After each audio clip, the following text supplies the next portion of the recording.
Welcome back to மித்ராஃபூடிஸ். இப்போ நம்ம பார்க்க போகிற ரெசிபி காலிஃப்ளவர் பக்கோடா.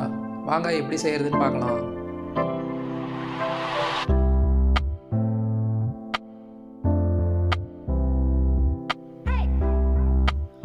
முதல்ல மஞ்சள் உப்பு கலந்த சுடுதண்ணியில் காலிஃப்ளவரை சேர்த்து கழுவி எடுத்து வச்சுக்கலாம். ஃப்ளேவருக்காக நாம் இதில் எந்த கலரும் சேர்த்த போகிறதில்ல.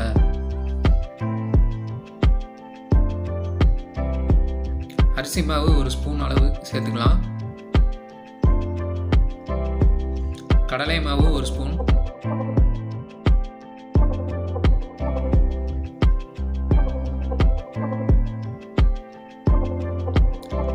கார்ன்ஃப்ளவர் 2 ஸ்பூன் அளவு எடுத்துக்கலாம்.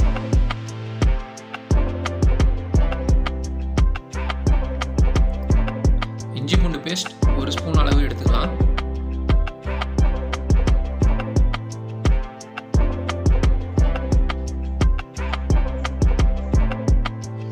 மிளகாய்த்தூள் 1/2 டீஸ்பூன்,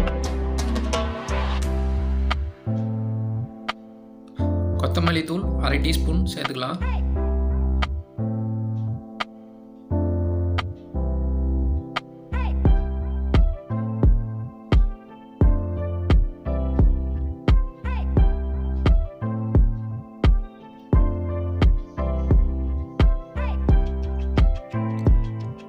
மசாலா மிக்ஸ் பண்ணும்போது தண்ணி கம்மியாக சேர்த்திக்கலாம். தண்ணி அதிகமாக சேர்த்தனா பக்கோடா கிறிஸ்பியாக இருக்காது. அது மட்டும் இல்லாமல் எண்ணெயில் போடும்போது மசாலா தனித்தனியாக பிரிஞ்சு வந்துடும். அதனால் தண்ணியை கம்மியாக சேர்த்திக்கோங்க.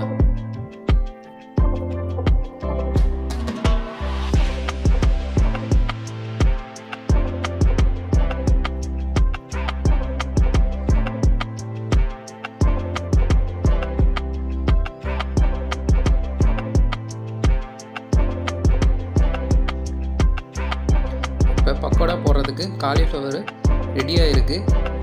இதை ஒரு 10 நிமிஷம் நம்ம மூடி வைக்கலாம்.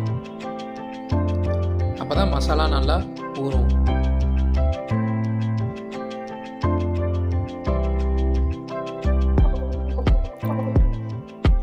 எண்ணெய் சூடாக இருக்குது.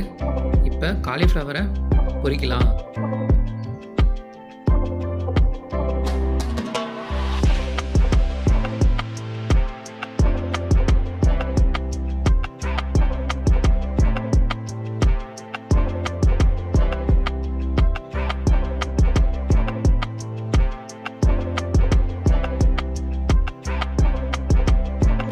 மசாலா எண்ணெயில் உதிராமல் காலிஃப்ளவர்லாம் நல்லா ஒட்டி இருக்கு.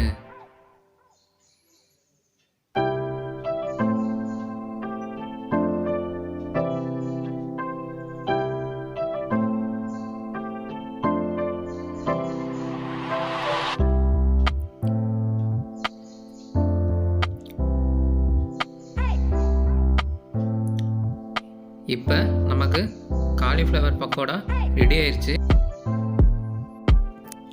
இதில் ஃப்ளேவருக்காக எந்த ஒரு கலரும் சேர்க்கலை. இதை குழந்தைங்களுக்கு செஞ்சு கொடுத்தீங்கன்னா அவங்க விரும்பி சாப்பிடுவாங்க.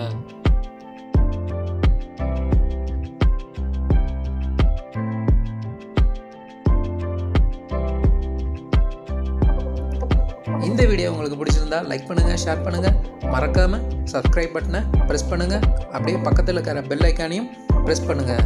அப்போ தான் மித்ராஃபூடிஸ் வீடியோ நோட்டிஃபிகேஷன் உங்களுக்கு சேரும்.